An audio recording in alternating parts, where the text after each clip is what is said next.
ভালো নেই দেশের বর্তমান রাজনীতি এবং অর্থনৈতিক পরিস্থিতি মন্তব্য করলেন একজন সাবেক গভর্নর এবং কয়েকজন অর্থনীতিবিদ ও বিশিষ্টজনরা। তারা আরও বলেন, রাজনীতি ভালো না থাকলে অর্থনীতি ভালো থাকার কথা নয়। দেশকে এই পরিস্থিতি থেকে বের করতে হলে ৬৯-এর মতো তরুণদেরকেই সামনে এগিয়ে আসতে হবে। বিস্তারিত জানাচ্ছেন শফিক আহমেদ। 1, 2, 3 ঢাকায় জমি জিতে নিন 100% ক্যাশব্যাক সহ 20 কোটি টাকার পুরস্কার।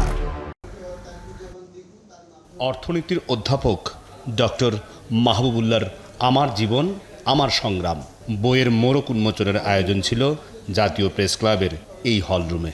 544 পৃষ্ঠার এই বইয়ের বেশিরভাগ জুড়ে রয়েছে ৬৯-এর আগে রাজনীতির প্রেক্ষাপট এবং বামধারার রাজনৈতিক বিশ্লেষণ।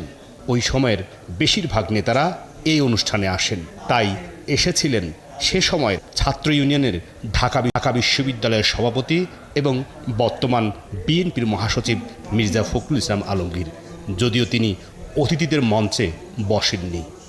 আলোচকরা সেই সময়ের বাম রাজনীতির বাক বদলের স্মৃতিচারণও করেন, কথা বলেন দেশের বর্তমান রাজনীতি এবং অর্থনীতির অচল অবস্থা নিয়ে। ইনস্টিটিউশনগুলো ধ্বংস হয়ে গেছে, রাজনীতিটার অনেকটা ধ্বংসের পথে, এবং সেইখানে অর্থনীতিটা কীভাবে থাকবে, যেই কারণে আমরা আগাতে পারছি না, তার কিছু দিক নির্দেশনা পাওয়া যাবে। যে একটা আদর্শবাদী রাজনীতি যে কিভাবে আপনার হারিয়ে যায়, সেটার একটা পূর্ণ চিত্র এখানে পাওয়া যায়। মুক্তি হলো ঠিকই, কিন্তু ভারতীয়দের আদেশে। এখন দেশটার অবস্থা অনেকটা এখনো সেই রকমই। আগামী দিনের জন্য একটা ঐতিহাসিক দলিল হিসাবে এই বইখানা পরিগণিত হবে।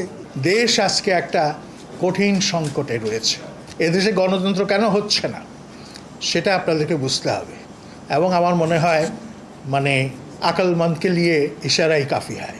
এই আত্মজীবনীমূলক বইয়ে বাম রাজনীতির বিভক্তি, মুক্তিযুদ্ধ এবং মুক্তিযুদ্ধের আগের নানা ঐতিহাসিক ঘটনা আছে। প্রবাসী সরকার এবং স্বাধীন দেশে বঙ্গবন্ধু শেখ মুজিবুর রহমান, জিয়াউর রহমান এবং বেগম খালেদা জিয়া সরকারের রাজনৈতিক বিশ্লেষণ। এছাড়াও রয়েছে বেশ কিছু দৃষ্টিভঙ্গি সম্পন্ন অর্থনৈতিক পদক্ষেপের গল্প। শফিক আহমেদ, ৭১, ঢাকা।